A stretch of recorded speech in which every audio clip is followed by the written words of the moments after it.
It's time for Twig This Week in Google. And, of course, Eric Schmidt is on the witness stand in Congress right now. We'll talk about Eric's remarks. We'll analyze the changes to Google Plus and Facebook, too. It's a jam-packed Twig next.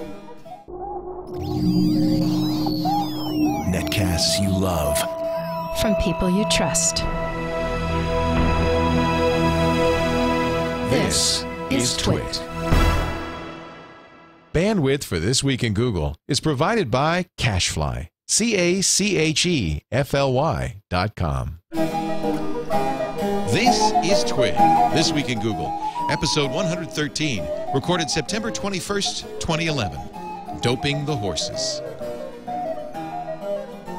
This Week in Google is brought to you by Netflix. Watch thousands of TV episodes and movies on your PC, Mac, iPad, iPhone, or TV instantly. All streamed directly to you, saving you time, money, and hassle. For your free 30-day trial, go to netflix.com/twit. It's time for Twig This Week in Google. Oh boy, oh boy, oh boy, is this a big week. Let's bring in the panel and get started. To my left, Gina Trapani of smarterware.org. And 1 year older. Happy birthday, Gina. Thank you so much. I'm excited about today's show. Lots of goodies. Oh, man. I was prepared to announce this show as the show for Facebook haters, the Facebook hater hour.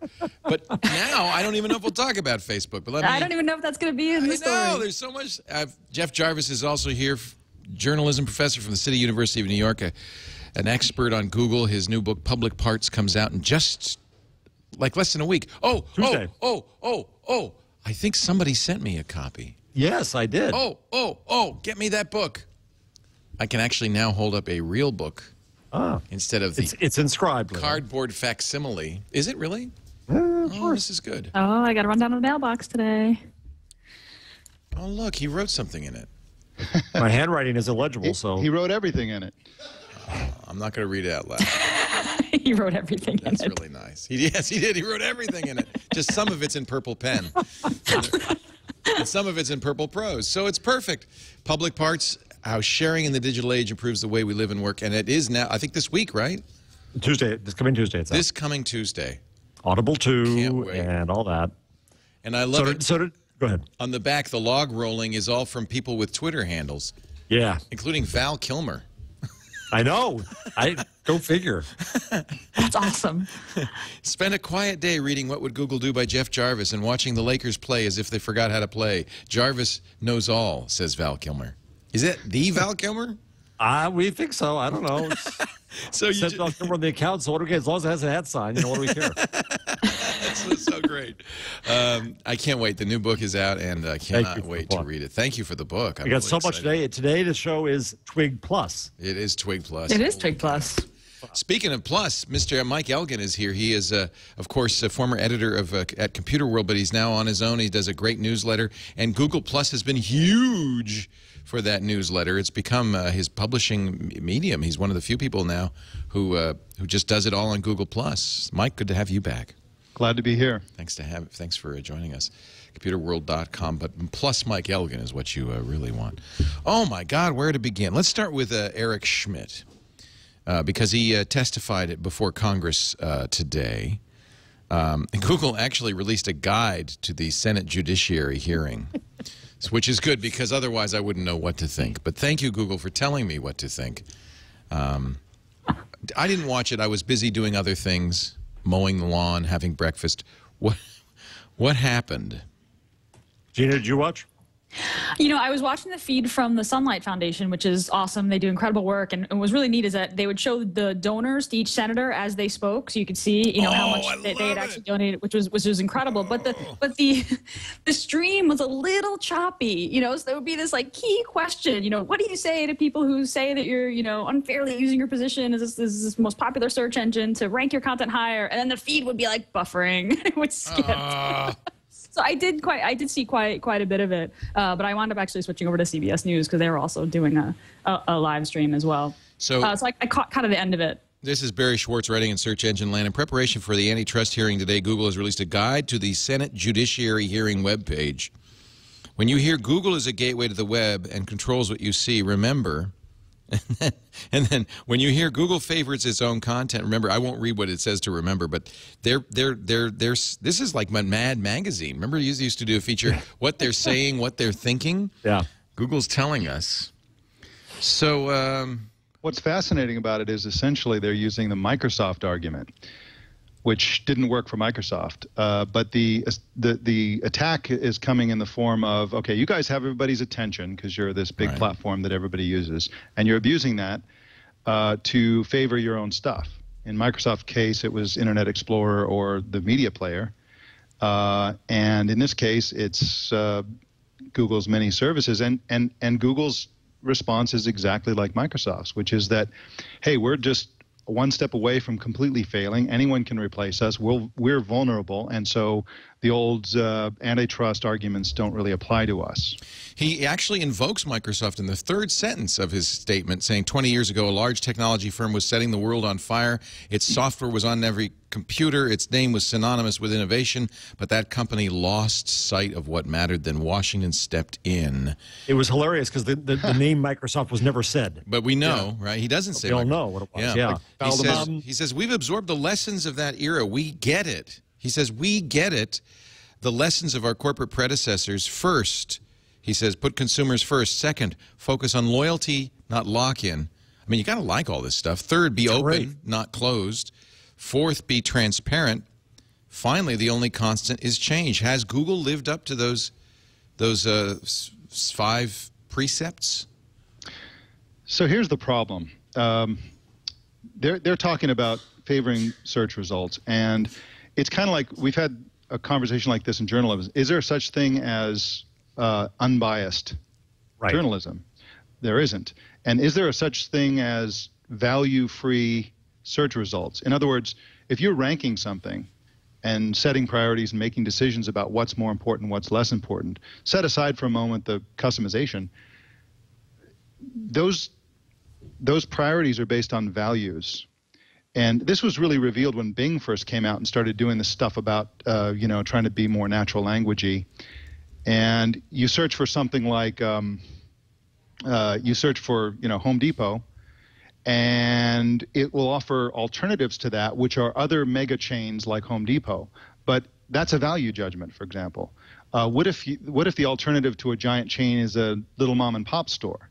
Microsoft's values in Bing, as expressed in Bing, were that the opposite of Home Depot is another mega chain. And, you know, so there's all kinds of subtle stuff. There is no such thing as a value-free thing. And whose values are there? They're Google's values. Yeah, So Mike, you're absolutely right. I tweeted today that there is no such thing as objective journalism, or there is no such thing as objective algorithms. They are the formulae of their rules. And there are rules, and they are proprietary rules. And that's that. As Schmidt said at one point, ranking, you know, there are winners and losers. Welcome to the dog world. It was a very strange thing that they wanted to attack Google for putting Google Maps on Google search pages, right? Yeah.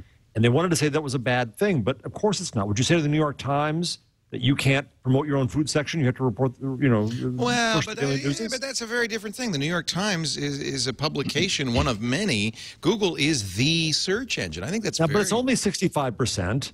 And, you know, one of the I mean, I think that everybody realizes Google is it, right? I mean, come on. It's 65% because 35% of users are too stupid to change the Microsoft default search engine. That's all. But we hate a winner. I mean, Eric did say that he recognized special responsibility. And well, he also invoked that famous saying from Calvin Coolidge, who said what's good for business is good for America. That was later changed to what's good for, in the 50s, to what's good for GM is good for America. Essentially, he said, we are good for America. Well, he was saying that the internet is good for America, and he's making the argument that Google is good for the internet. You know, he was saying that users can switch search engines, right? Which is, I think, is a fair point.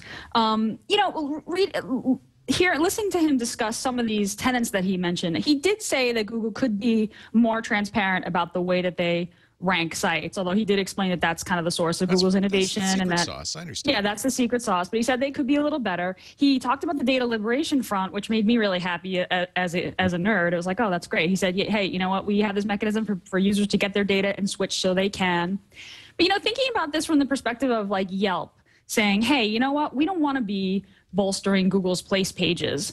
We want to show up in search results, regular plain vanilla search results, but we don't want to be showing up in things like place pages. I don't understand why Google doesn't create some sort of mechanisms like a simple robots.txt thing where Yelp can say, hey, you know what? Show us in search results, but don't include us in place pages. I think they should give companies like that, content companies, a little more control about where they show up in different Google products. I feel like that would be I'm going to disagree, Gina, because the real answer is that the users say whether Yelp should show up high or low in a search result, right? In the search results, right. Yeah, the search results. So it's not, one of the senators kind of said something about how companies ought to have more certainty about where they appear. Well, no, you don't.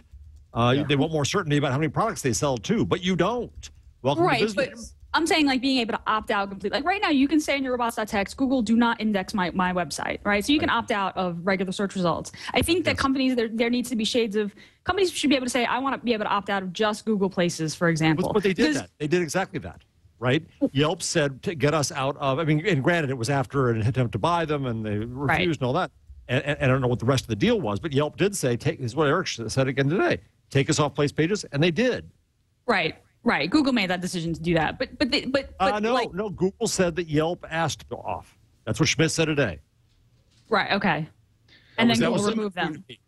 Yeah. There's one issue, which is that users determine the results in the generic, for everything. And then there's the other issue of customization. They have these, filter bubble type customization algorithms where people see different things.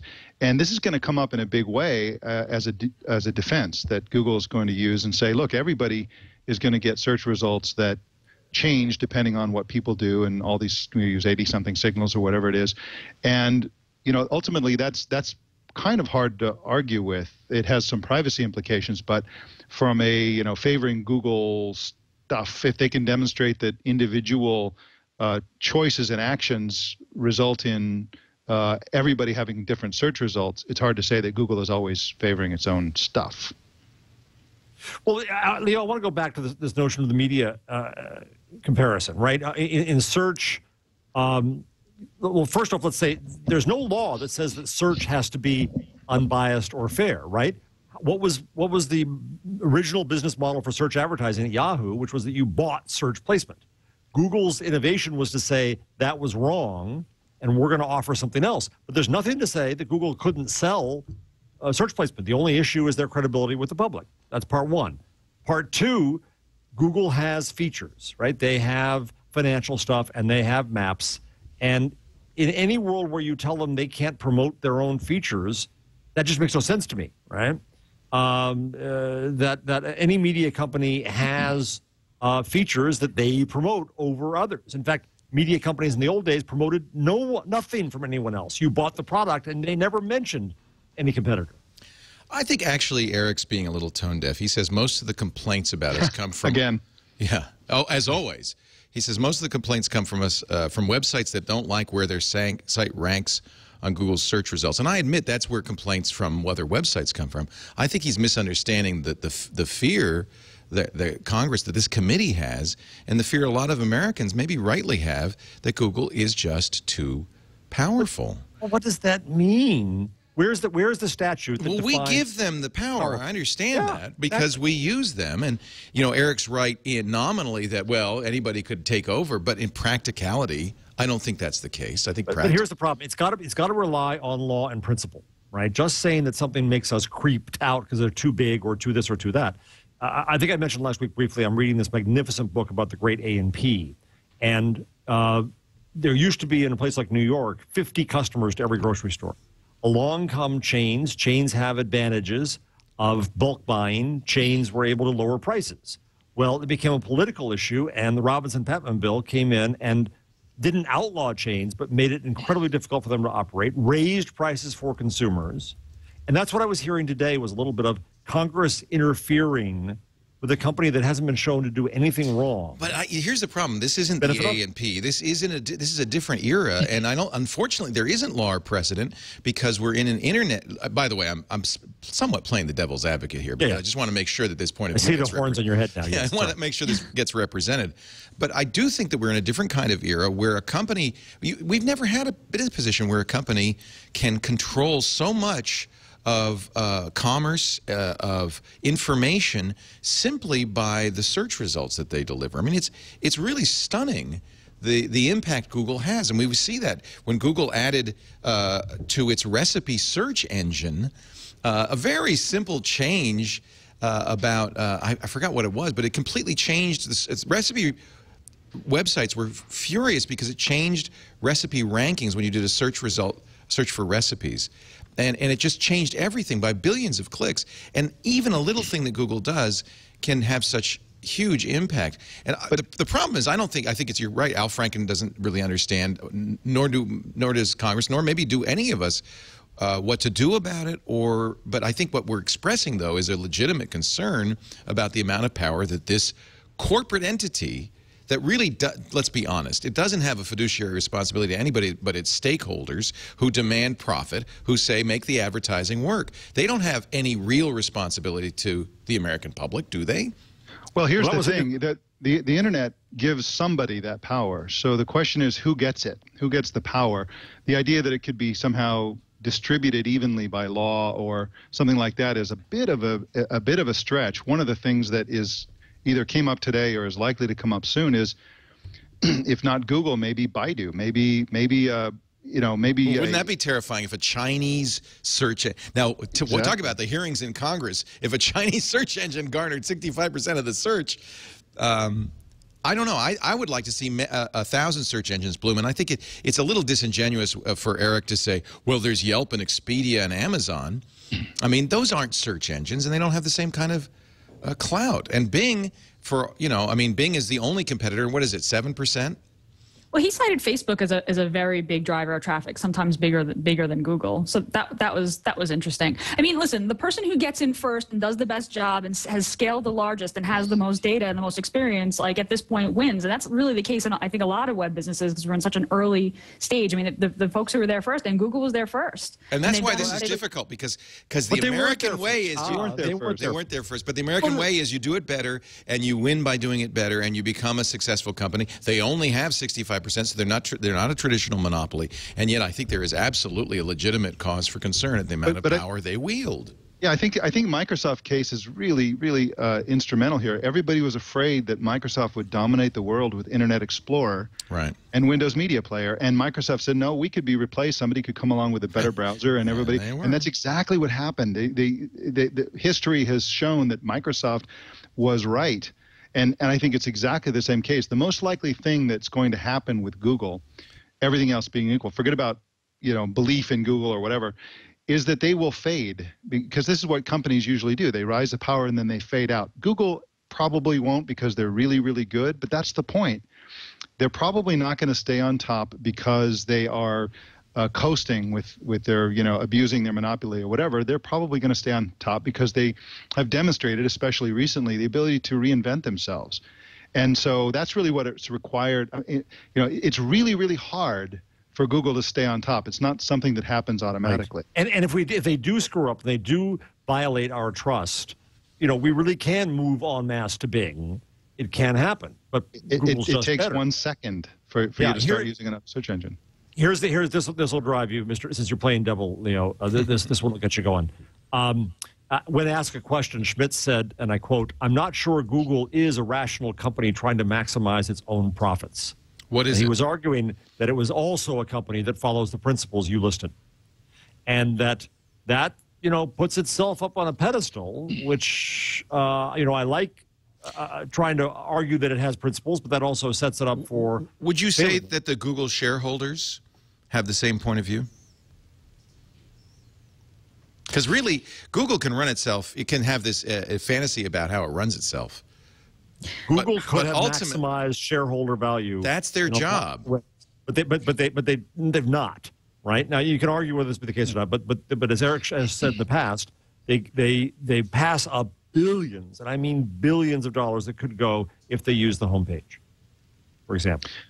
And also, but it's easy to have what they did in principles when you're China. this profitable and successful, though. Exactly right, Gina. Exactly right. Yeah, true. Yeah, I'd like to see when Google has a bad year, how they do. Could Microsoft have been a more principled company, you think, Gina? Could Microsoft have been more principled? Yeah, I don't know. It's hard to say. I think that Google started. I mean, it was the very beginning of Google was, don't be evil, because there was a sense of what you could do, the power of technology and what you could do to really screw things up. And I think that Microsoft was just so early that it just didn't have that in its DNA and its culture so early on. I think everything was just so new. In both cases, I'm sorry to interrupt. Yeah, I'm sorry. No, go ahead. In both cases, they were both run by visionary founders who could overrule everybody and basically make decisions based on their own values. And in both cases, they've done that. The difference is that Bill Gates had different values than the Google founders, who actually have made, as Jeff pointed out, lots of decisions that don't necessarily blindly bolster the bottom line of the company or benefit shareholders. Lots of decisions. Look what they did in China. I mean, if you read in the Plex, there are a lot of examples in there where either Sergey or Larry would just overrule something because they don't like it. It's counter to their values. So they're optimists. However, you can't really, who knows what's going to happen with eventually Google will become an increasingly conventional company. It has to, because it's growing and so on. So, but I think that's really the only difference, is the actual values of these founders who can dictate their will were different. Yeah, and as Eric said once at Aspen, when asked about the classic question, is Google too big? In fact, I think it was Brian Lehrer from WNYC NPR station who asked him, the is Google too big question, the thing you're asking, Leo. Mm-hmm. And his response was, well, who would you rather have run us or the government? Right, because that's really the choice, yeah. What other choice you got? And so, okay, I am now going to take off this devil's advocate hat and point out that even if there is something to be said for the fact that we are legitimately afraid of this power that Google has, there isn't an obvious solution. And you just brought that point up. Well, what do you do? I mean, I think let me propose this. Would it be a preferable world if there were 5 search engines each with 20% market share? Would that be preferable? I think it would be. I mean, I don't know how you make that happen. But I don't get the question. Would it be preferable if I'm forced to drive 5 different cars? No, you can pick your search engine. I can now.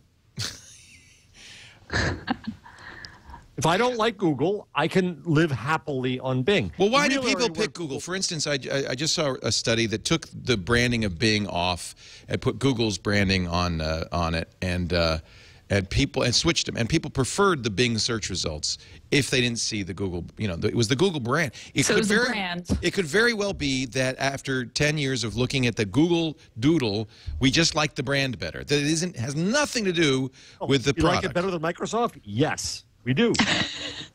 Leo, if your question is, would it be better if there was way better and more competition in the search engine space? And the answer is absolutely yes. Absolutely yes. Just as there is in social now. Well, yes.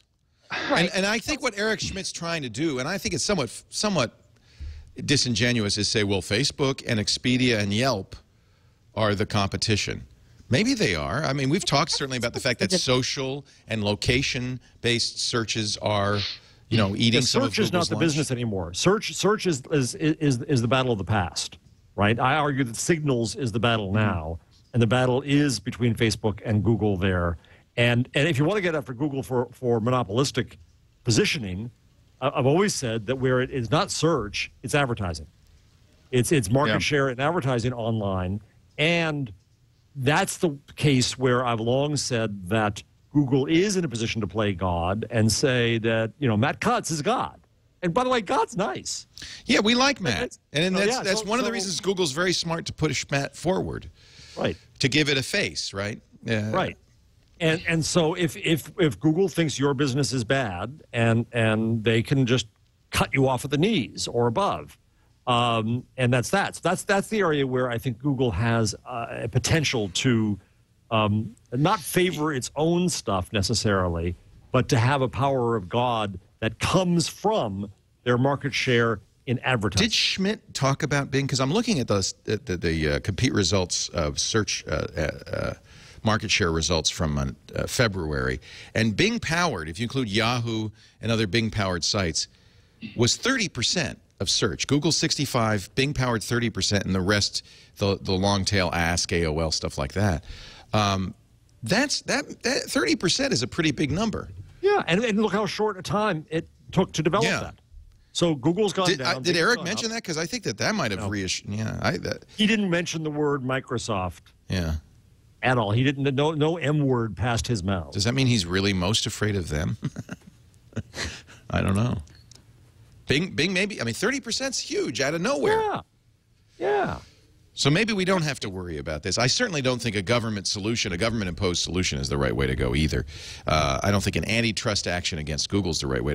By the way, I don't think there's any guarantee that that's not going to happen. Have you been watching now the cross-examination? Is it still going on? Are they done? No, they moved on to Yelp. They're talking to Yelp now. So what did Al Franken do that everybody's so incensed about? What did he ask? Anybody know? He started off saying, let me say first that I heart Google. You know, I love Google. Yeah, please. And it's a wonderful thing. And then he turns around and he was just bumbling. There was no focus to what he was saying. Basically what he tried to come around to, and I was wrong about this in Twitter, but he tried to basically hint at the idea that because Android's so big, that, you know, it was exactly as Mike was saying, exactly a Microsoft argument. Can you kill Google Places and install Yelp? And Schmidt kind of said, it's the web. You can get to either. You can do whatever you want. And so I said that in Twitter, and someone said, no, Places is a subset of the mapping application, and Yelp also does have an application. But the truth is, you can get to both from this thing called the web. And he was talking about the Google-specific apps the company installed with Android, right? At that point, right. Yes. Yeah. So here's a good question from our chat room. Web 944 says, as an analogy, what if a corporation controlled the card catalog at a library? Would that be a good thing? Well, the library does. Well, it wouldn't matter. It probably wouldn't matter because essentially, well, I mean, all things being equal, because what Google does. And this is a distinction that may be too subtle for a lot of people to notice, average users to notice. But compare it to, say, Facebook. Google doesn't filter anything. They rank things. Right. And that's an important and powerful You're absolutely right. capability. But in the case of, say, Facebook's EdgeRank, they're actually filtering things. They're big time preventing you from seeing things anywhere. Right. And so, but isn't moving something to the second page, isn't ranking something lower, in effect, it's de facto filtering? I mean, if something. But who did that? We did that. But it is. But getting back to the library, the card catalog would also have everything. And in a library, I don't think unless there's some way to rank. I mean, everything's ranked alphabetically. I don't know. I think. Okay, specious argument. Then we'll throw it out. I don't know. Well, Gina, you're going to argue. I mean, you know, the reality is that that's not. I mean, it's not it's human nature to just look at the first page of search results. I mean, everything's alphabetized in the card catalog by letter. But you know, I think the filtering distinction is a really good one. But I don't think you can say, well, users are just too lazy to go to page 2 to find the thing that's on page 2, and that's crazy. I realize that we did it, meaning how many times do we dig? I'm just curious. How many times do you dig to page 2 on the search results? Never. Very rarely. Never. And I mean, I think only if the first page doesn't give you anything at all that you're looking for. Well, right. I mean, everyone sitting in here at this table are really good at searching Google. You know, we understand ands and ors and different kind of filtering, mechanisms. But yeah, no, you never go to page 2. If you know what you're looking for, you'll go through multiple pages. If I'm looking to find out where an old colleague of mine works, and I don't find them on the first page, then I'll keep going second, third, fourth page. But if it's something like I want to just find out what happened at the Schmidt hearing today, first link, second link, and I'm done. Well, you also look at brand there. You may decide you want the Washington Post version or the TechCrunch version over the whatever. But that's the point, which is that Google's algorithms determine really what you're going to read. And Jeff, you said, well, no, we did it. Well, yes and no. I mean, if Google's algorithms were absolutely. But that you're going to say fair or unbiased or equal, and there's no such thing, right? There are winners and losers, and the big get bigger. That's true. The chat room reminds me, too, if you want to know the most biased algorithm you can imagine, it comes from a library, the Dewey Decimal System. Right. David Weinberger. Totally biased. I agree. A wonderful book called Everything's Miscellaneous, and I'll get the numbers wrong here, but just by scale, that there are, 25 numbers for Christianity and 2 for Judaism and 1 for everything else. Right, right. And Mr. Dewey's he was prejudices. A little biased, yeah. Exactly. And that is inevitable.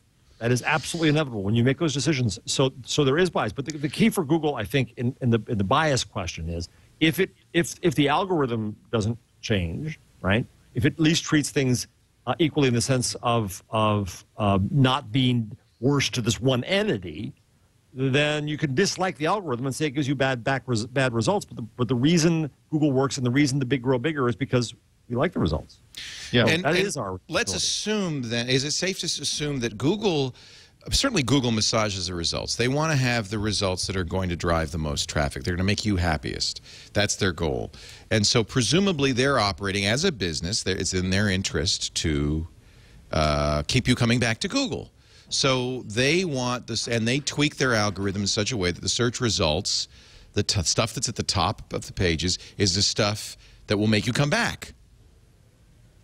Safe assumption? And the paid placements, right? And the ads, I mean, which are marked, but AdWords. Well, do you think they even let that influence search results? Probably not. Well, no, but I'm saying just that the items that show up on the page, the yellow paid, placements. Right. I mean, that's. But we're going to put those aside and just say search results, because this is really what the issue is, the filter bubble issue in general, and the issue of Google's power is in general is, do they...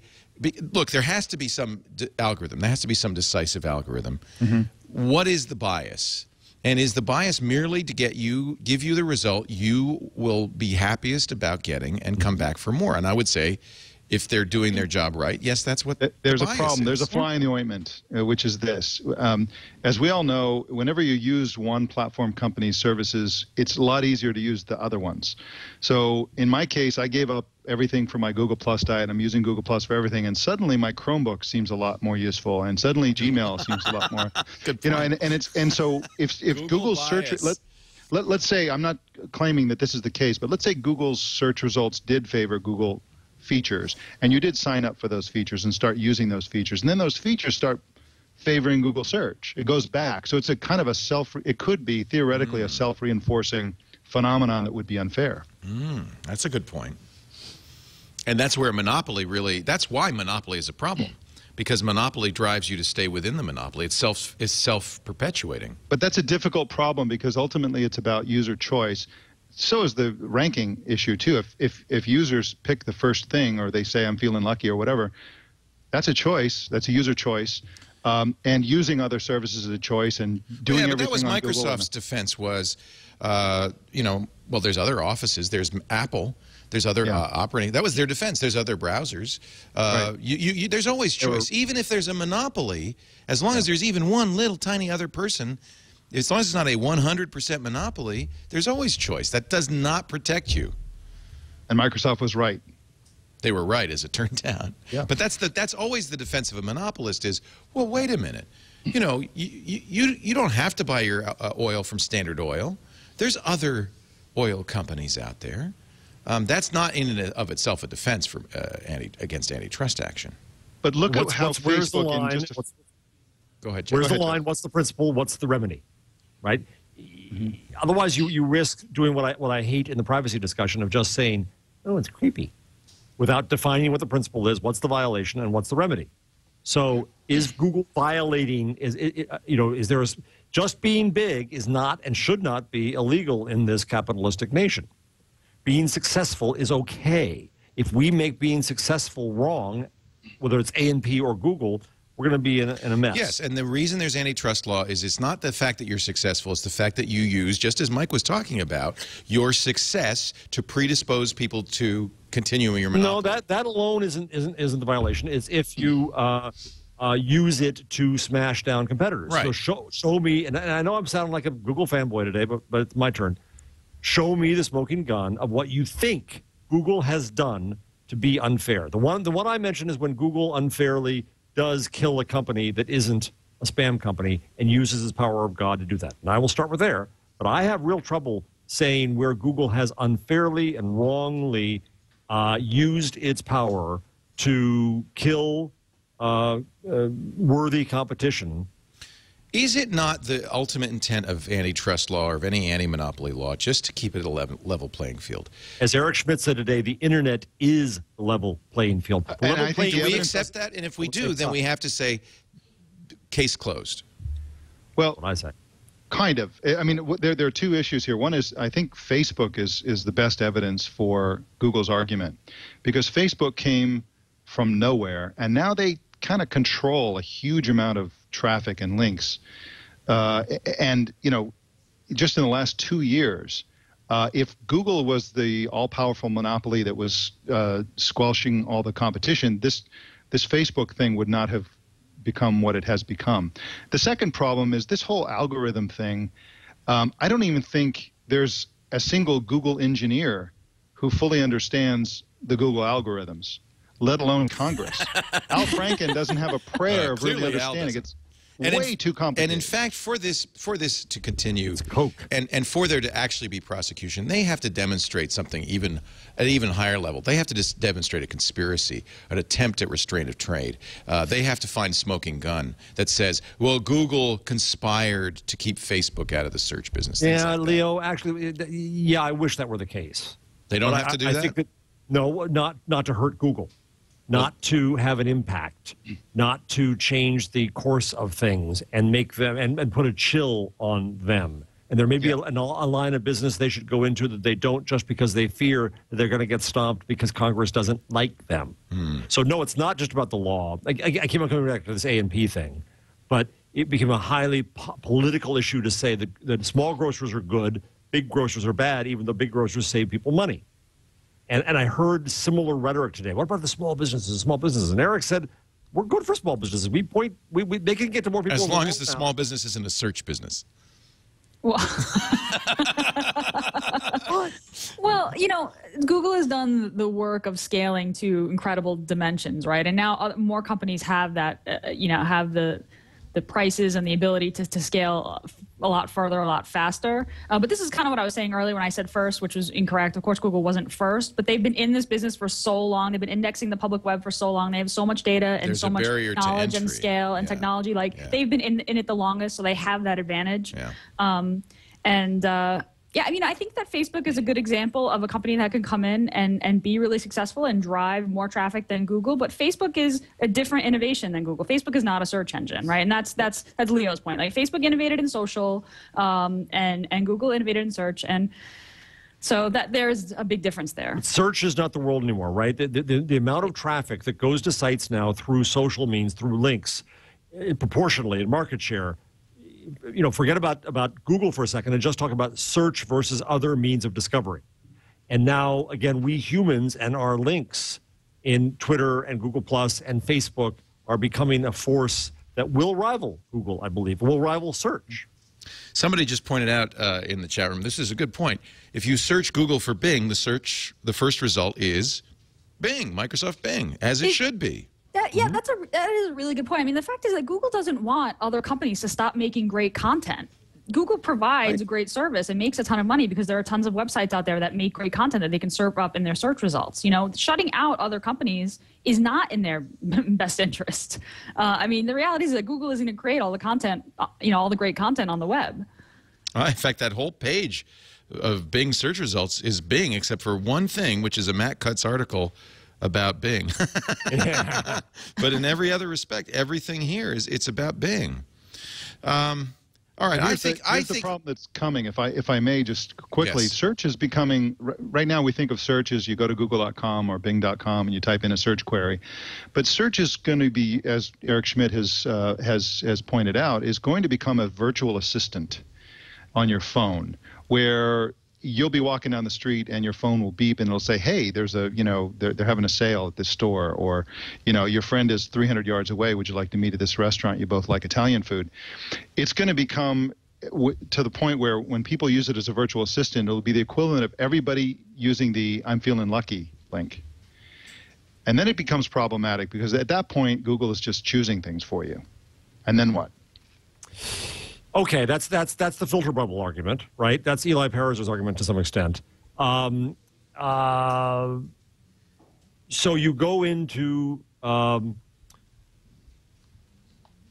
what's your big grocery store around there? Safeway. Safeway. You go into Safeway. Whole Foods. Oh, of course, Whole Foods. Excuse me. You hippie. So that's actually a good example. So Whole Foods, by its brand and everything, you think they're going to pick the stuff that's good for you. Right? That's the impression you get. And you go walk into the ketchup aisle, and why is Heinz in a better position than Del Monte? Why is Del Monte hidden? Why are they pushing Heinz? Because they make more money on Heinz. Well, probably because Heinz pays them. And Heinz pays them for doing it. This is the way that industry works, right? Fortunately, that does not happen in search anymore. It used to. Precisely. So what I'm saying is that there is more of an economic filtering going on. That's true. In the rest of life In your grocery store. In search, or even in that case. So now back to your good point. So you, and this was part of the point I think that was fair about a 10 listing search page versus a Google map.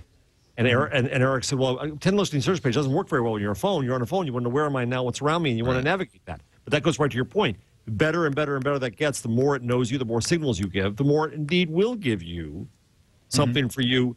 But here's the thing. It's doing it because it thinks it will please you, as Leo said before. Yep. And if it doesn't please you, it fails. So there's still a test there. Now, if you're ignorant to what else you could have had because there was a business deal, yeah, it's a problem. But that's not the way Google business operates, right? The ads are there by an auction. And so the architecture of it solves a lot of the problems. The problem here is the Senate doesn't understand this architecture to save their lives. All right, I'm gonna table this argument. It's a really good discussion. I'm really glad, Jeff, that you were there to defend Google, and I think we attacked and attacked and attacked, and you held strong and you held firm. And I think this is what I would propose as our conclusion from the panel is, can we just get Congress to wait and see? If Congress had maybe waited a little longer on Microsoft, they would have saw, hey, it's not a problem. Let's wait and see. There's no smoking gun yet. Mike, you're shaking your head. You think we can't wait? No, this is all about election year posturing. It has nothing to do with reality. They're all just pandering. I hate it when that happens. There's nobody is going to get one vote by attacking Google. I don't think that's the right way to go. Who's going to get a vote? I think here's what you might get a vote in Redmond. That's it. Leo, I think you live now in the evil part of America. I live in what used to be the evil part of America. What? Think East Coast liberals and all that, right? Now it's these scary geeks in Techland who are taking over our lives, and somebody has to watch out for us. That's what the whole privacy debate is about. I know that's not a book plug, it's just a point.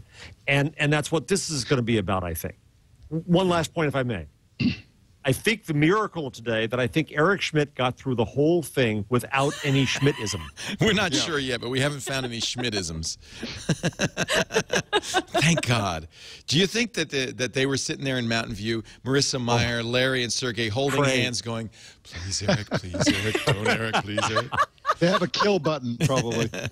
Dave Drummond is right behind him, and you could just see him, his eyes going up, looking nervously. It was hilarious to see that. And then there's some other factotum on the other side who's just nodding his head to everything it says. That's the German guy. Christina Warren in Mashable, 10 quotes from the Google Senate hearing, not one bad. We regret what happened. That was a mistake. That was on the pharmacy, the Canadian pharmacy search results. Representative Klobuchar, Amy Klobuchar of Minnesota, I recently Googled myself on Google. She also said Google is an important part of the internet. Thanks for the news flash. Thank you, Amy. We have to represent the web how it is and not how we wish it to be. I like that. That's why pirated content shows up in search results. Al Franken, I love Google. Al Franken, if you don't know, who does? This is about the search algorithm. Eric Schmidt on Yelp. And ultimately, we bought a company called Zagat to do something similar. I'm not sure why that's a good quote. Mike Lee, some of my fears have been confirmed by our conversation. He was such a bozo. I would say again, who gets a vote by attacking Google? Nobody. It's like attacking American flag or apple pie. There's nobody going to get a vote out of anybody for attacking Google. I think that antitrust, even when the attorneys general go after it, I mean, if you look at the Microsoft case, that was pure grandstanding. All of those attorneys general had political aspirations. You're right. The states did. Yeah. Yeah, and Google is a big giant company with a lot of visibility, and people are unemployed and stuff like that. It's a downtime. I could see Elliot Spitzer trying to make some hay on this. Fortunately, he's busy at CNN. So. Yeah, so I don't know. Richard Blumenthal, Democrat of Connecticut, comparing Google to a horse race. You run the racetrack. You own the racetrack. You didn't have horses for a while, but now you do, and your horses seem to be winning. Al Franken then says, Google might be doping. Google might be doping the horses. And still funny. End scene, curtain, and so much for Congress. You know, it's kind of like Sue Sylvester running for Congress on a no artist platform. I think that's definitely right. Swear to God. There we go, drinking game. The big risk here is losing votes, not gaining votes. There is no. I would hope that the Senate would get a clue and realize that the only risk here is just losing votes. I don't think you cannot make hay here by raising the creepy bar. All right, we're going to take a break. There's so much to talk about. That's just a little teeny-weeny bit. The thin layer of ice on top of... First 6-hour twig. I know. Facebook, my God, what's going over there? Google Plus, my God, what's going over there? The social networks, they're going crazy. And even that's not all of it. There's new Android phones. I brought all these phones. We're not even going to get to them. Come on. Can you just... spread the news out as a thin layer of peanut butter throughout the year? I thought Google Wallet was going to be our top story. Jeez. Who cares? I was wrong. 2 cities, 1 phone, 1 carrier, Google Wallet. It's all relative, I guess. It's all relative. Netflix, as you know, is one of our sponsors. There's also a news story. So here's what I'm going to do. I'm going to save some time by taking the news and put it in the ad. Perfect. Multitasking. Multitasking. So as you know, I got the email. We all got the email from Reed Hastings saying, what do you say? I love it when a CEO sends me an email saying I made a big mistake. It was great. He said, I blew it. The whole pricing thing. We're going to divide Netflix into 2 pieces. One piece will be the DVDs by mail. The other will be the streaming. And, you know, I don't know about you, but that's all we've been talking about for the last 6 months. Because to me, the streaming is the great deal. Now, I know a lot of people say, well, you can't get everything on streaming. But that's, to me, this is fine. Tens of thousands of movies, $7.99 a month. Every night I go home and I watch some great movie or TV show on Netflix streaming. So I think they made the right decision. This is where the future is. And if you've got a Roku box, a PlayStation 3, an iPad, an iPhone, any Android phone now, most of the Android, I think all the Android tablets, you can watch Netflix. For the kids, give them a tablet and some kids movies, and they're good to go. It's just fantastic. I am a big fan. $7.99. You are. Don't give the kid stays in the picture. That's not a kid's movie. This is the story. I started it. Let's not watch that movie.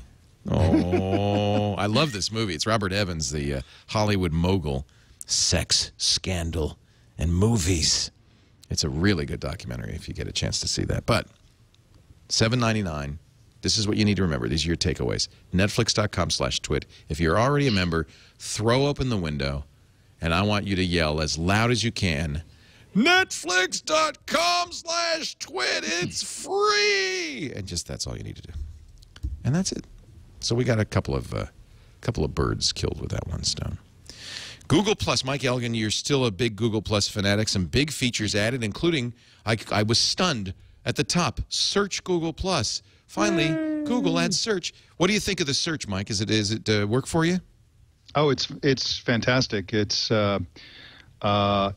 turns Google Plus into a real it's like Pinocchio. You know, it's like a real thing now, because now you can. I'm now a you real can, boy. Yes. Yes. And you know, you can do. People are already doing all kinds of stuff. They're saving searches, and it's great for discovering new people to follow. I think there was it was funny because a couple of days ago, the big story about Google Plus was that it was a ghost town. And nothing was happening, and all this stuff hit, and suddenly, I mean, the activity level is just through the roof. Yeah. And a lot of it is search. There's a lot of circling going on out there, and I think a lot of it has to do with search. But it's fantastic, and we all knew it would happen, so it's not surprising. But, you know, here we went from having no search at all to having, I think, significantly better search than Facebook. I've always been frustrated by Facebook's search. Look at what you can do now. So I typed in Eric Schmidt testimony. You can save it, and now it becomes part of your Sparks. I don't know if they even still call those Sparks, but those are the saved searches here. That now explains why this was a good idea. And then look, you can do everything, people, Google Plus posts or Sparks. You can do best of or most recent, which is very Facebook reminiscent. This is fantastic. This is really important. This is going to. I had lunch, it so happens, with Bradley Horowitz, this was right before it launched, right? Yeah, he went off to the men's room and he came back and he said, "We just launched." Did he launch from the men's room? I think he pushed the button. He pushed the wrong button. He thought it was the. He thought it was flush. It was launch. And so, you know, I think that kind of gathering around a topic in a social atmosphere becomes really important and really powerful. And the notion that you're by saving it there, you're now following it. Right. Yeah. And so I love best of.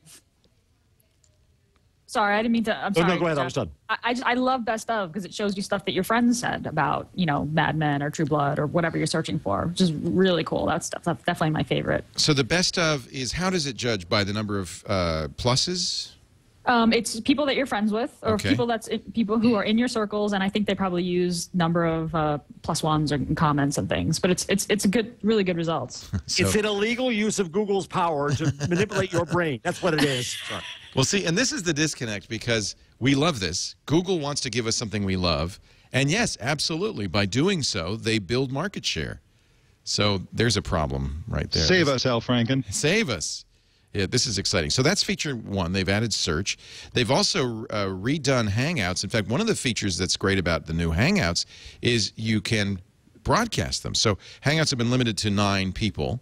But now when you do a Hangout, you can also tell people they can watch it. As many people. Is there a limit on the number of people who can watch a Hangout? I don't think so. 250,000. Well, okay. Well, there you go. That's and it occurred to me that if I had, now that I have this, all I need is your talent, your experience, your staff, your studio, and I could give you a run for your money. No, but as a broadcaster. Absolutely. This is a very interesting, in fact, I want to use this somehow because I think this is a very interesting opportunity. Why don't we do the show on it next week? I think we should, and I've been wanting to talk to you guys before I decided to do that. But so what we would do is we create a Hangout with us, and we maybe even could bring other people into that Hangout, and then people could also watch it live streaming. I mean, yeah, let's do it. Pretty amazing. I asked Bradley, could we do Twig on this? He said, yep.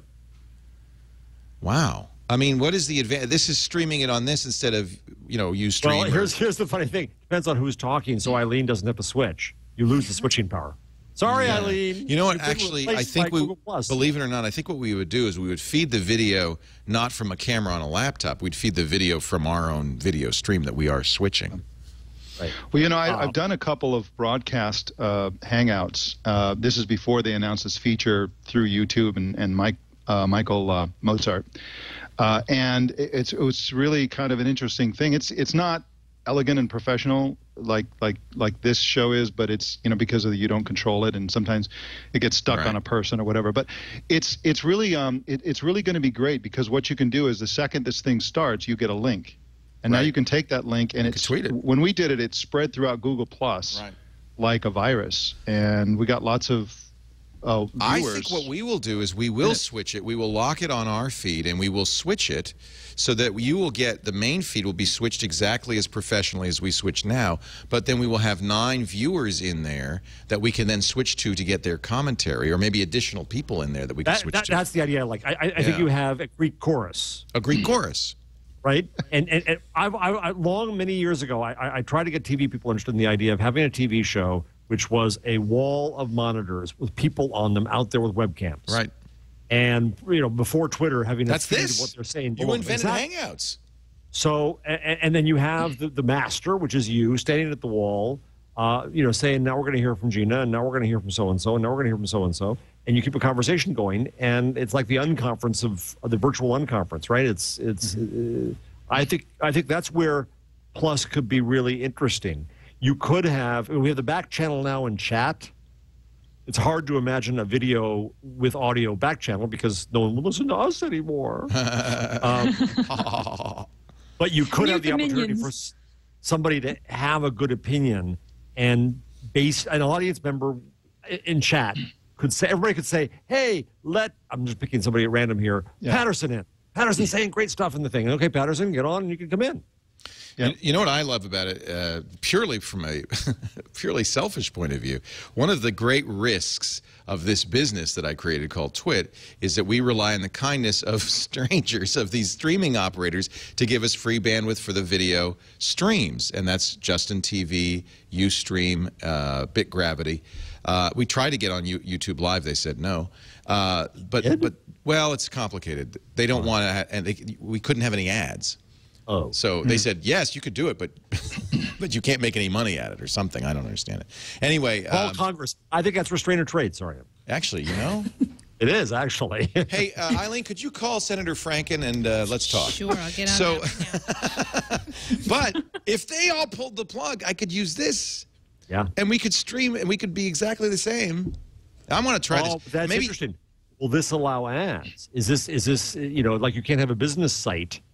Are they going to try to come in and say, oh, we think we just saw an ad? Would you ask Bradley? Can I put an ad in there? The reason the YouTube Live doesn't want ads is because they want to monetize with their own ads. They don't want your ads in there. They want other people. They're not going to monetize Hangouts, I don't think. But I could be wrong. If these have become big, I think, Mike, you're right. If you could do a whole show here, if you could do your own mini Leo. Well, anybody can, and that's really, to me, frankly, it's not about me. It's about you, Mike, and anybody else who wants to do this. And actually, I'm terrified because, frankly, it gives everybody the opportunity to basically be a broadcaster, have a broadcast network. By the way, there is a new extras feature that you have to turn on by clicking that gives you named Hangouts, shared notes and Sketchpad, Google Docs integration, and screen sharing. This goes right against Cisco and Citrix and all the other folks who are doing online meetings. Yeah, this is really cool. As someone who works at home and often has to use corporate teleconferencing software, I'm very, very excited about this. I'm excited about this also from just an educational perspective, to be able to do, I interact with my developers. I do a code review and have to kind of do, do demos and show off how to do this, that, other thing, and screen sharing and Google Docs integration. I mean, this is really like what Wave, the Wave's vision, but actually grokkable with very clear use cases. Can you do Wave style stuff in here? I mean, it seems like some of the Wave. I saw some of the Wave. Well, when you combine the chat of the Hangout and Google Docs live editing, then basically, you've got Wave. But what's cool about Hangouts is that you've got all these different experiences that you can have in real time, and that was Wave's vision. Wave had these gadgets, and you could have polls and games. But I feel like Hangouts and Plus has just framed it in a way that's really understandable. And I said, hey, look, you can watch YouTube videos together. Okay, you got that? All right, cool. So you can edit docs together, you can share screens, you can doodle together, you can game together. And now they opened up the Hangouts API. So that, and actually they call them gadgets. If you make an app that you can load inside a Hangout, it's called a gadget, which made me think of Wave, and lets you generate a shared state in your app so that people in the Hangout can interact with your app, and that it's broadcast in the same state to everyone. So I haven't had a chance to play with the Hangouts API, but looks really interesting. So there is an API for it? Wow. Yeah, the Hangouts API. So the Google Plus API came out right after we aired our show last week. Oh, I spent the weekend working with. I built a plugin for ThinkUp, and super easy. It's just OAuth, JSON. Really simple. I mean, the Plus API is very limited right now. It's just public posts, and you can't get comments. You can only get comment counts and plus ones. But then the Hangouts API lets you create this sort of collaborative app where it maintains state and it plugs into the Hangouts window, and you can. So I haven't actually had a chance to play with any of the Hangouts apps, which are more like collaboration, whereas the Plus API is more like getting content out of Plus. So there's people showing up. I don't know what to do with them, though. What happens if you give a party and people come? Draw a sketch. Draw a sketch? Okay. Yeah, doodles, right? Yeah. Yeah, I can hear you. Is that Shirley? Yes, hi Leo, nice to meet you. Hi, Shirley. Nice to meet you. Just should tell everybody who's joining us now that you're on a live streaming broadcast from the TWiT network as we demonstrate these Hangouts. Oh, cool. Hi, Twitter. Good. Now I can plug my Google Plus account. It's all about that. Look, I could draw a picture. Let me draw a picture here. Oh, there's a line. And there's a line. That's cool. This is neat. So this is this is for drawing. You could share played notes. with Hangouts with extras, Leo? No, this is my first time. What do you tell me about it, Stephen? I hate the blackness underneath the main Yeah, I don't like the video. blackness. That I design agree. is nasty. Yeah. Yeah, I think it's But- because they're trying to do it for businesses. If you're trying to share a document, that's why it's long ways. I love that. Yeah, Google Docs integration. They should have done that since day one, so I do like that. Oh, and Snap. snap. Well, Well, it was a lot of fun while it lasted. Sad folder. Sad folder. Sad folder. What else? So we have API, and you think this is now the API is not very complete right now. This is a very simple part API, but you were able to build something for ThinkUp already. Yeah, you can authorize your account and then start pulling your posts, and so I ThinkUp now charts your posts or your plus ones and replies over time. So yeah, it was a day and a half of just hacking with a couple other developers in IRC. It was very easy to implement, but very limited. So I'm assuming that it's going to get. What other features would you like to see? Well, I want to get back comments. Right. I want to say I want to do things that ThinkUp like color the comments that are from people in my circles, color the comments that are from people in my inner circle. I like my that a particular lot. circles, that kind of thing. Just kind of conversation analysis type of thing. In ThinkUp we do word frequency analysis on a particular thread. I would like to do that kind of thing with the Google Plus stuff. Ranking comments by a number of plus ones. You can have kind of a mini dig, that kind of thing. The power of this is going to just explode as people take the API and take it to the next level and create custom Google Plus clients, both on the web and on mobile. And Definitely. mobile, too. Mobile's a really important part of this. I mean, think about how third-party clients made Twitter happen. Google Plus is already to that point. Now add third-party. It's mind-boggling.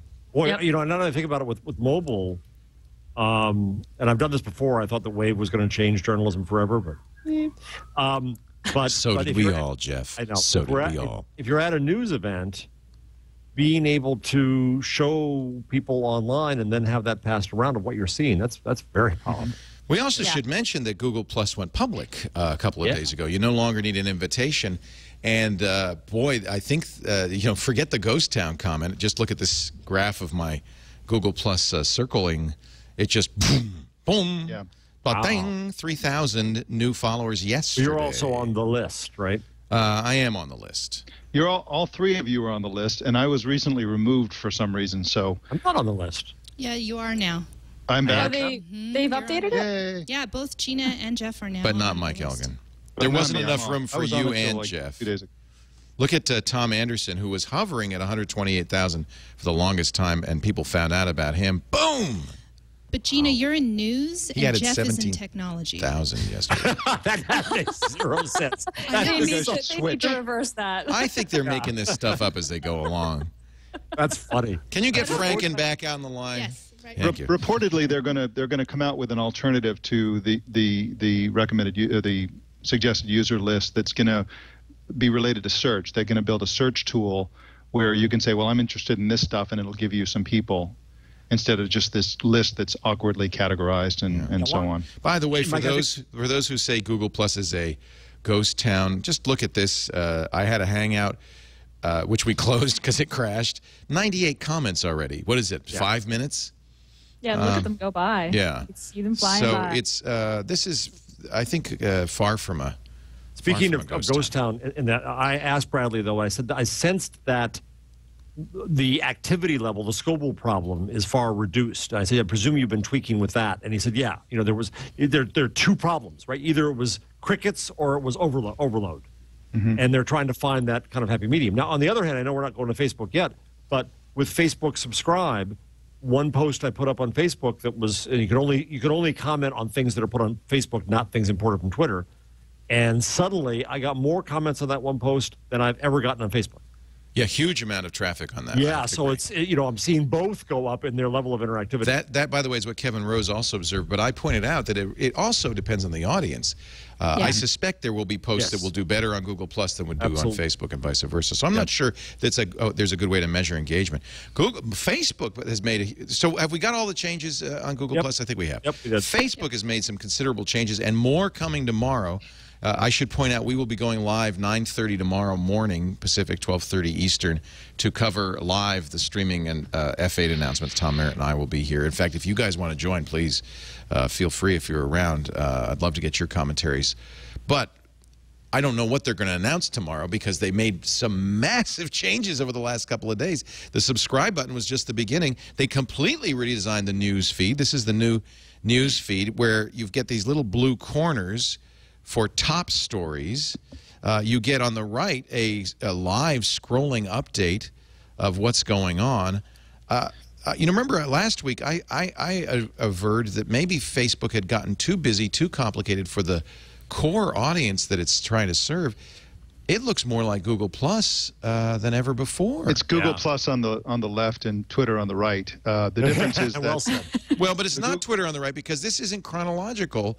It's heavily filtered. It's heavily filtered. So that's what's. You can still get all, right?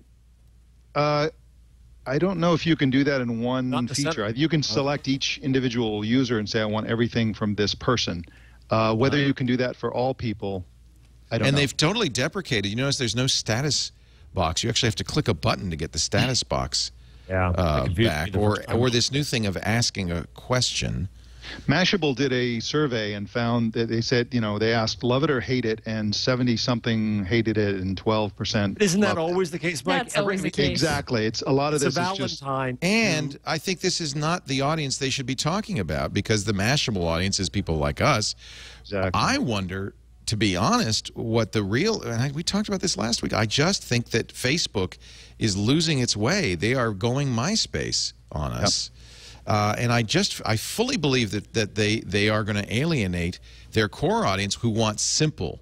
Here's what I fear the problem is. They succeeded in getting Grandma and Cousin Elmer and like everybody, and now that's their best feature and also their biggest problem because people just want to share photos and get the gossip and interact with their relatives and friends from high school and stuff like that.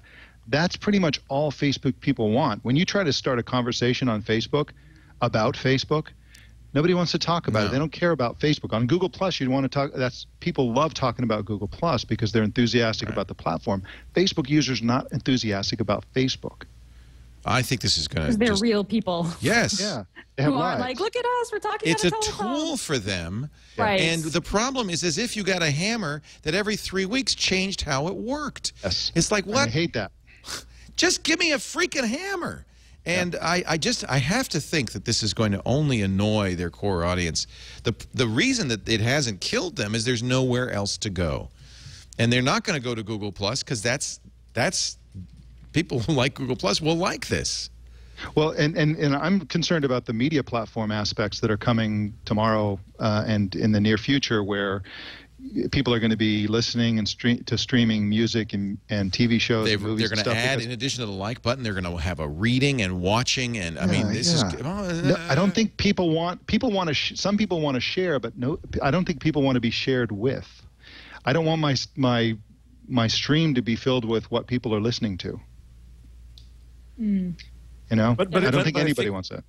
No, I agree with you, but I think Facebook, what they're both struggling with is giving you control on various levels, right? Control of what you publish and who sees it, and control of what you see. Yeah. And trying to make that more immediate to the act. I love it because right now Facebook is suggesting I subscribe to Eduardo Saverin and Sean Parker. How did they know? No Winklevi? No Winklevi, but Chris Cox, Vice President of Product. What's it saying? Watch them get into a fight? This is bizarre. This is who they're saying I should subscribe to. The two early founders of Facebook and two current executives at Facebook. bizarre.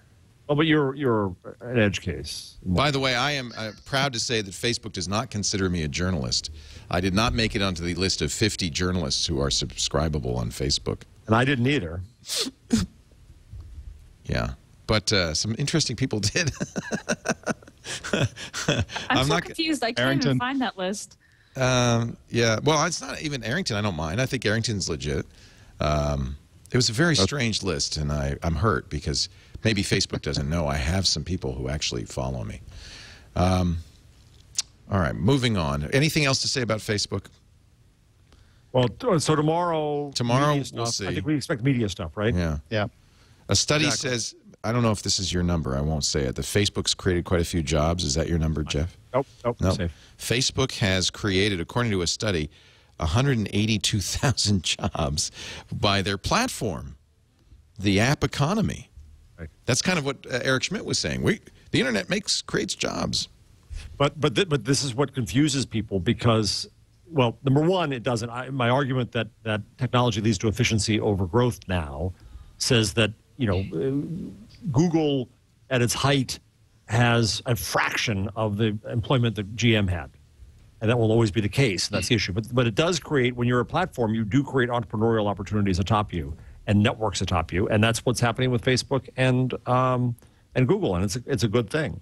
That's what that's why we should be supporting their efforts to create jobs, which was part of Eric's point today, rather than saying, oh, my God, they're too big. You start cutting them down, you also cut away jobs.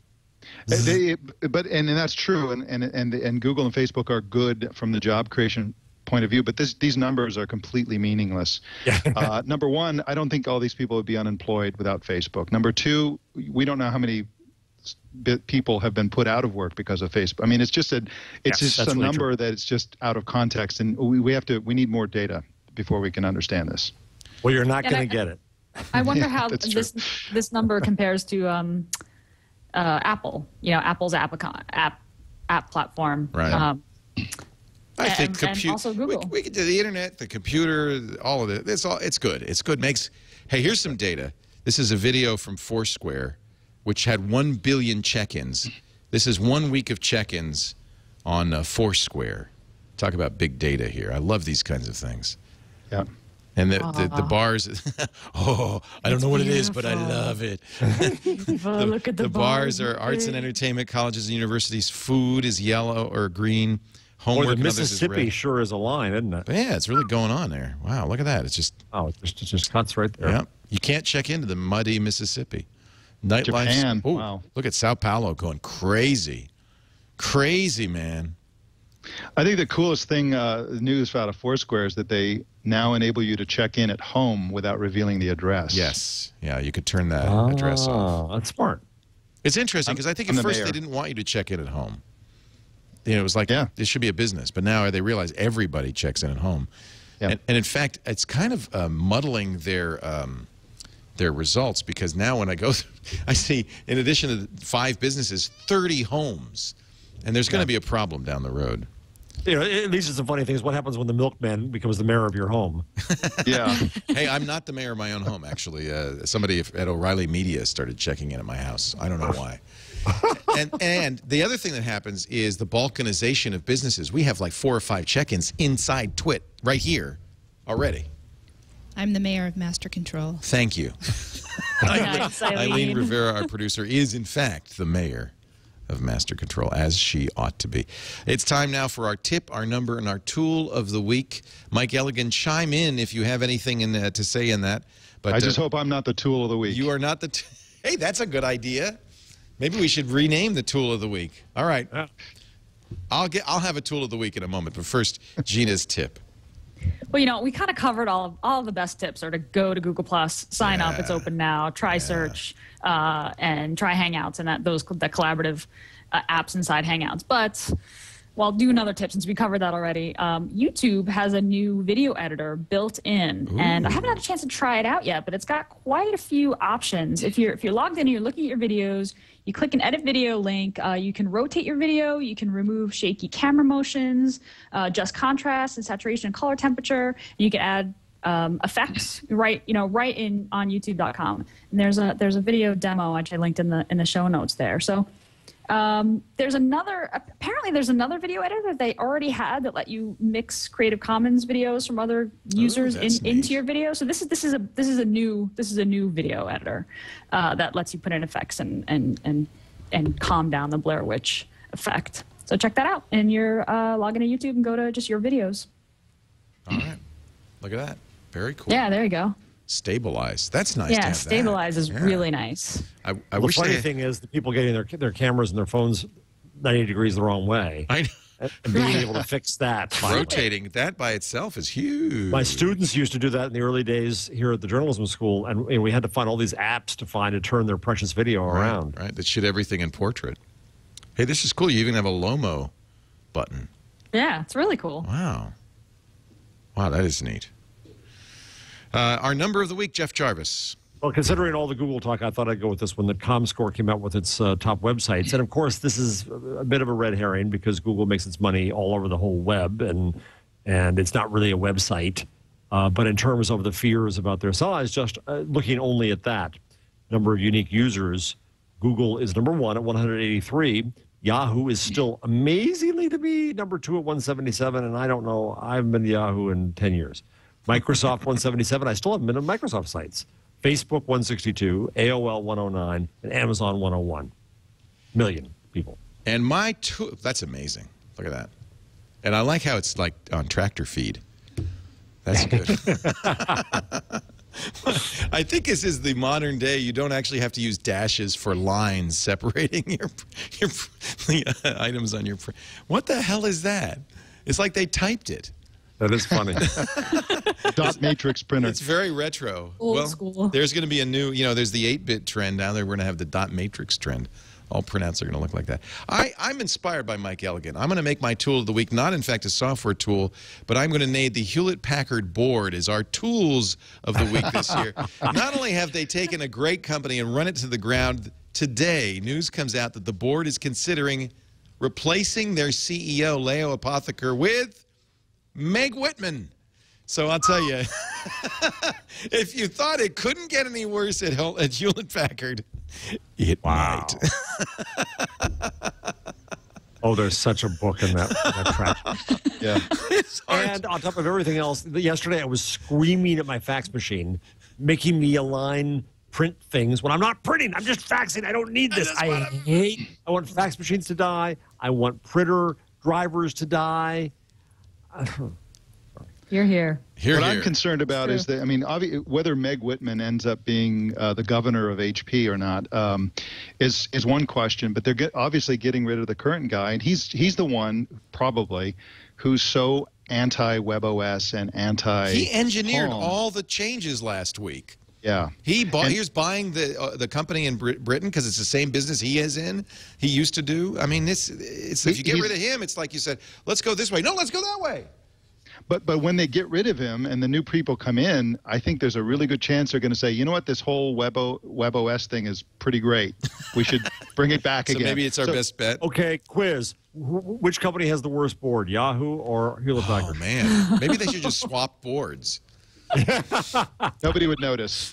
It's a doofus in for doofus number one, doofus number two. Meg Whitman, of course, the former eBay CEO who so famously bought Skype without getting the key technology that made Skype possible. And now we are done. Thank you so much for being here. Mike Elgan, if people are not following him on Google+, they really ought to be, because his newsletter, which is a great read and certainly worth subscribing, is actually built. It's made out of Google+. That's right. So I can now search Mike Elgan in the Google+ search button, and I'll find him. He's already in my tech journalist circle, by the way. And read all his stuff. You got to. So this is really it. This is where you live. It's all on Google+ now, and so cool. It's pretty nice to have one stream to worry about. Yeah, that's just you're an inspiration, and we'll have Mike back because he's just fantastic. Jeff Jarvis, the new book Public Parts comes out on Tuesday. Yay! BuzzMachine.com is the blog.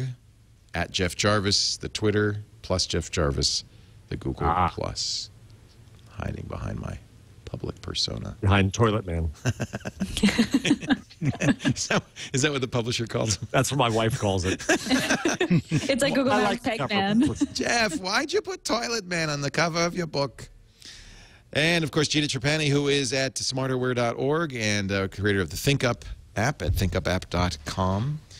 Is there any way that, I mean, I'm on ThinkUp, but is there any way that people can, get it somehow besides running their own server? Yeah, we have an Amazon AMI launcher where it's still kind of geeky, but you copy your Amazon EC2 key into a web form and you hit one button and it spins up the server and installs it, and it works great.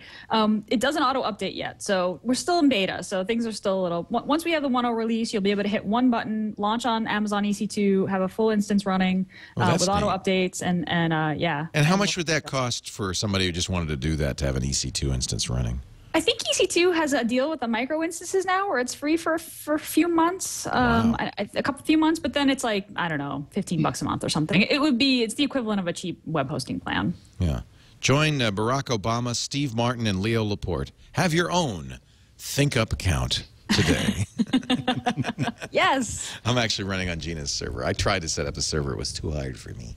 No, you were missing a module, PDO. Yeah, silly PHP module. And our sysadmins quite wisely will no longer let me do anything like install PHP modules on the server. So I just had to say, okay.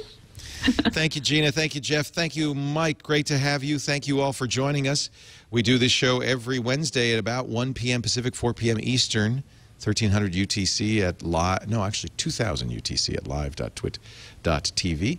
We're going to keep live.twit.tv around because it's the only way you can watch us on a PS3. But of course, now you can also go to the new website twit.tv and see the live stream, as well as previous episodes, which we record for you and edit and put in nice high-def video or audio only, if you so prefer, at twit.tv. Okay. I had these phones, and I'm really kind of bummed. I had all these phones. I was going to show you the new, we've got the Droid Bionic here. We've got the new LG Revolution here, and a whole bunch more new Android phones. Hey, there's good news. I didn't get it into this show. I ran out of time. But Jason Howell and Eileen Rivera, our esteemed producer, do a show called All About Android every Monday morning. It's 11 a.m.? No, it's afternoon, evening. Every Monday evening at 5 p.m. 5:30. Yeah, thereabouts. On TWiT. So please watch All About Android, or better yet, subscribe to it at twit.tv, and you'll hear about all those phones this coming Monday, because they're going to review them this weekend. That's it for This Week in Google. Thanks for joining us. We'll see you next time. Bye-bye.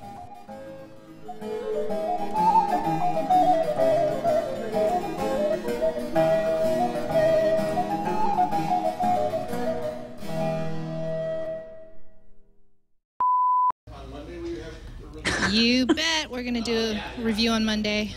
I'm going to make it my phone through the weekend. Good. See how it goes. Is this the shark that I saw floating above Tom's head in Google+? Yes. It's Nice. Shark Week on TWiT. Sweet. Instead of jumping the shark's jumping us. All right. I have learned how to steer it. Thanks, guys. Thank Great show. you. Thank you so Sorry much. about my Good to freezing Mike. problem. That's all right. You know what? Nobody even noticed. Yep. I noticed, but nobody else noticed. She froze Good. again. Oh, look, she I'm did. froze again. I know. I was calling her back several times, actually. Well, just shake That's it. Shake the usually me. monitor. And here's your theme. Finally, you can't get away from me. Here's your theme song. You've just been sexually harassed, Gina. Oh, Al Franken. But hey, everyone you wanna be, probably started off like me. Mike, this is the Glee portion of the show. I see. But I can't see Thank you for Gina. warning me. She's all puckered up. I love it. So cute.